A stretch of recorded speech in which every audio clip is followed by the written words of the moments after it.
Hi,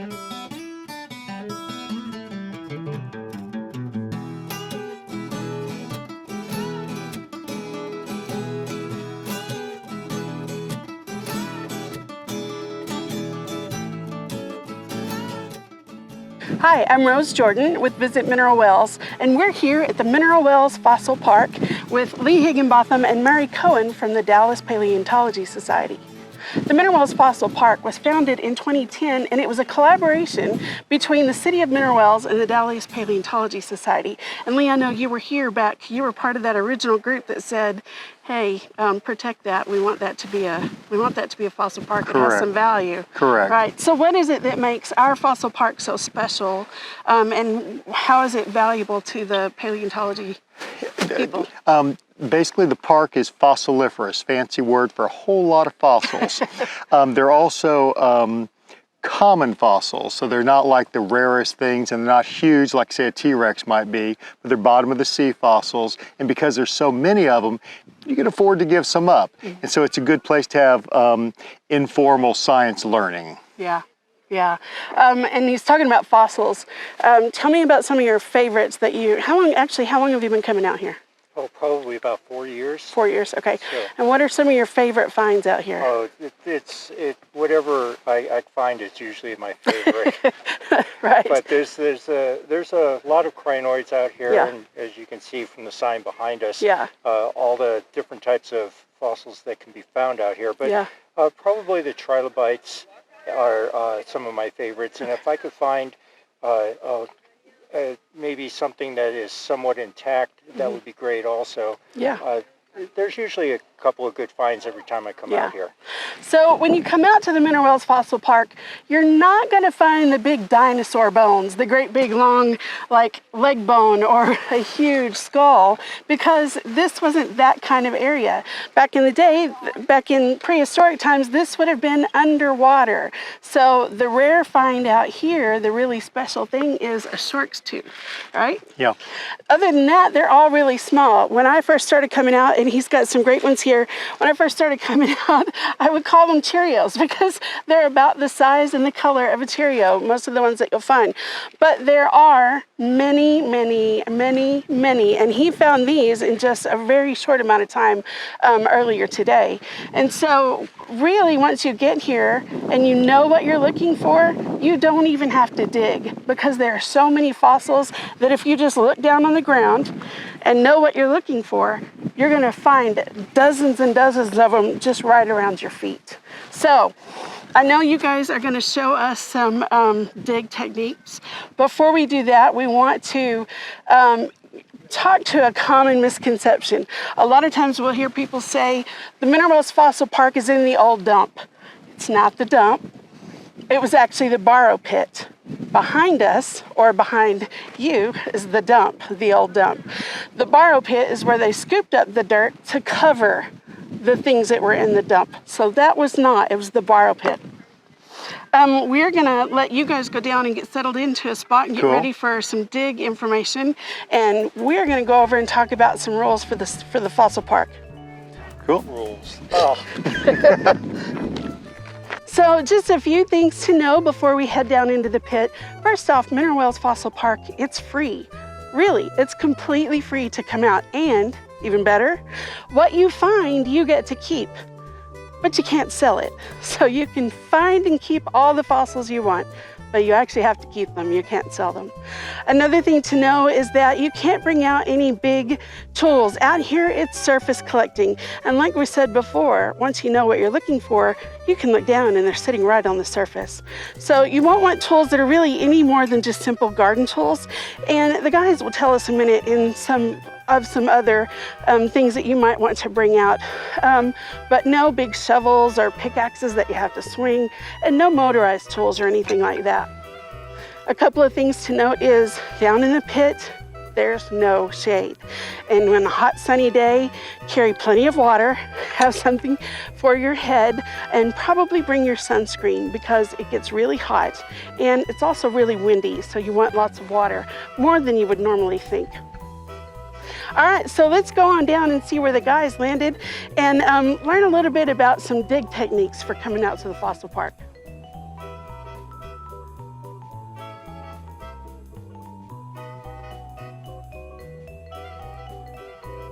We're on a fossil dig at Mineral Wells Fossil Park. And in this case, a fossil dig means, Murray, demonstrate bending over and picking up a fossil. Basically just coming down here, finding one, and picking it up. Yeah, it doesn't actually That require simple. digging because everything's on the surface here at Mineral Wells. The matrix is really soft. If you dig, it's actually harder to find things. So we're gonna just walk and see what we can find. Murray's finding things. Basically, if you stop anywhere, say like right here, and if I get down, If he There- can get down. there's a fossil here, here, here, here, here, here, here, here, here. I don't know any other words. Here, here, here. So it's like if all you do is stop in one spot, you'll find lots of fossils. Will it be your favorite fossil? I don't know. But you start one place. If you say, I'm tired of this, then you go over here, and there will be also fossils there too. That's what the word fossiliferous means. Murray?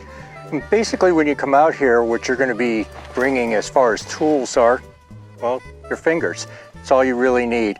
Maybe a plastic bag so you can take all of your souvenirs home. These I picked up today in about a 2-hour period from this hill right here behind us. There's a couple of other things that you may want to bring out here. It's just easier for me to have, these are homemade,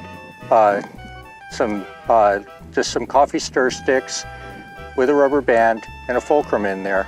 These are basically free, and you can just go in and pick stuff up and put it right in your bag. Another thing you may want to have, you can either use a pair of chopsticks, but basically just a sharpened stick, or you can just pick at things. If you really want to get into it a little bit, maybe you want to bring a little bit of a brush, and if you'd like, you can bring a trowel, but you're really not going to be digging, you're just going to be kind of scratching the surface. If you'd like, you can bring a sifter where you put the sand in there and just sift through it. Digging holes out here really doesn't do much, there's really not an advantage to it. Most of the stuff is washed out. The mud usually sinks down and then it gets washed downstream, leaving the harder fossils on the surface along with the rocks. So all you really have to do is just get down on the ground, pick up the rocks, the fossils that are laying right next to the rocks, just like Lee's doing. Actually, if you dig down even just a few millimeters or centimeters, most of the stuff is right on the top. The stuff underneath is usually just some more sand. So digging really almost doesn't do you any good. If you do want to dig, give it a shot, that's fine. I would recommend using some type of sifter, which you can see that I paid a whole bunch of money for this. It's $1. And in my case, it's just bending over, I'm finding fossils. And that's probably as easy as anything in this location. You know, and Murray's ideas are fabulous. And it's just kind of like, but if all you have is hands, I have a nail apron that I put things in, plastic bags are good to put things in, pockets are good to put things in, then it's a most fabulous place to find fossils. And what I tell the kids is, when you find two and you say they're the same, it's like, don't tell me how they're the same, tell me how they're different. This is called, to me at least, it's critical thinking. It's like, if you can tell me how these are different, you're showing me important things. And I tell the story like if my wife ever sent me to the store to get white paint, I will come back with the wrong paint because white paint can be glossy, not glossy, can have a little bit of blue, a little bit of orange, a little bit of pink, and she needs to give me more information. The fossils, again, there's a lot of redundancy, but once you look at them, you'll see that there's a lot of differences actually. So you just look and you see how are they different, not how they're the same. I think that's awesome. Probably one of the best times to come find fossils here is after a rain, because what happens is the fossils will kind of the dirt will wash off and then they'll pedestal up. But basically if you come out here anytime, you're going to find fossils. It's not like you have to wait for a rain. But if you had the luxury of being this close after a rain, I want to be here, but I also want to take Murray's car so that he's the one that has all the mud in it after we've left, because the mud is very slippery and slimy, but it does dry up real well, and you can find lots and lots and lots more fossils. And sometimes you'll find larger ones than you might have found otherwise because they're fresh out of the dirt. Yes? Yeah, the last time we had the crazy fossil dig was about 3 days after it rained, and some of the things that were coming out made me jealous. Yeah. And as you can see, I come out here quite often, so it was some good stuff right after it rained. Yeah. And there's so many different fossils here. I mean, you know, if you look at the board at the top, the information sign, there's 6 or 7 or 8 maybe fossils that you'd find all the time, but then there's probably 6 or 8 or 10, 12 that you won't find. Then there's variations of all those. And so the more that you look, the more that you find. That's what I would tell the kids when they're out here. I said, you know, right here, you're doing your research, you're doing your work, and when you get home in the air-conditioned comfort, then you can wash off and you can study what you've got. But while you're here, collect, collect, collect, because it's a fabulous location for finding fossils, and there's not a lot of places that you get to do this. This is a city park. If this was a state park, you would not be allowed to do this. If you were a national park, you're not allowed to do this. This is a city-owned park, and that's what it's meant for. It's meant for the education of kids and adults. And as far as bringing this home and the education part of it, if you go onto the Dallas Paleontological Society's webpage, dallaspaleo.org, we have a list of all types of fossils that can be found here with pictures and all kinds of fun things that you can go through and actually learn about the different species. We may have crinoid stems out here, but we have several different types of crinoids out here, and you can actually really get into it and get an idea of more than just, gee, I have a crinoid stem. You can find out exactly what species by going into the dallaspaleo.org.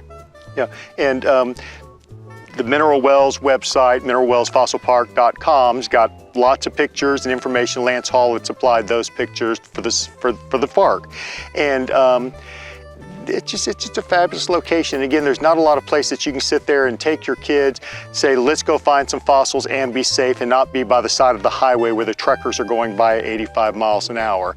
This is gently sloping sides. You've got nice soft dirt. You probably have some varmints, which are part of Texas. But it's like you just keep an eye out and you're fine. And it's just it's got a great parking lot, a porta potty. It's everything that you would want for a great, safe outdoor place, I think. So this is definitely the bunny slope of paleontology. Yeah, but that said, it's like you are going to find things here. We can take you to other places. Maybe you find something, maybe you don't, and you'll get frustrated. Here, it's instant gratification. You are going to find cool fossils. And then if you go home, you can go do your own research. You can look at the website that Murray's talked about. You can look at the city's website. There's other websites, and you can learn more about these. And that's what's fabulous. And then when you go to the Smithsonian someday, you go, I found some of those. When you see that exhibit there at whatever museum, you'll say, I have found some of these. These are from the Pennsylvanian age, so they're 300 million years old, which means this was all underwater, very deep. North America was split in half, and that stuff, again, you can do your own research about, but the Western Interior Seaway was here, and we were underwater, and there were sharks here and other things. So this part of Texas has changed quite a bit over time. It's cool. Murray, I've got some fossils. I'm gonna go find some more. Oh, I'm right behind you. We're gonna go find some fossils. You wanna read that for us, Murray? Oh, well. Here, I'll read it. I'm sitting here turning around. Here, I'll read it. There you go. Paleontology, sometimes it gets confused with other words, but it's basically the branch of geology that deals with prehistoric forms of life through the study of plants and animal fossils. And so basically, not archaeologists. It's not archaeology. But one thing about paleontology, these are actual fossils. You can also have casts of fossils. You can also have trace fossils. Like if you go to Glen Rose, you've got footprints. Those are called trace fossils because some living organism left an imprint. But we're finding fossils. And these are 300 million years old and long time before the dinosaurs. And I did have a kid once say, well, what if I found a dinosaur bone right here? It's like, well, it's out of place. It means it rolled down from somewhere else and it just showed up at this spot. So you could, but the reality is like we're finding bottom of the sea creatures here and they're fabulous. So, but I'm gonna keep looking for more. All set? Well, I've got my tweezers here.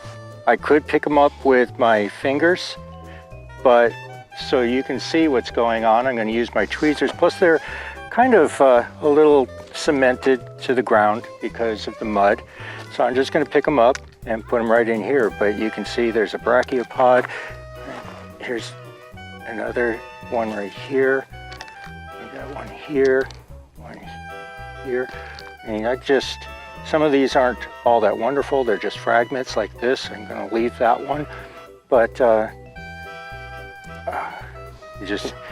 mean, they're just all over the place. And when you get them home, all you do to clean them up is use a toothbrush. Yeah, this one's got a lot of mud on it. But mostly what you're going to find out here are pieces of crinoid and brachiopods, and there's going to be a couple of gastropods that you may find out here, and occasionally you may find something really cool like a trilobite.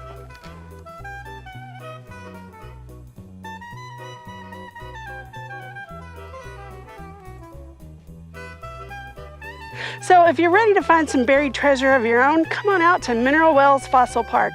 And if you come out on the third Saturday in October, we have our crazy fossil dig where people from all over the place will come in.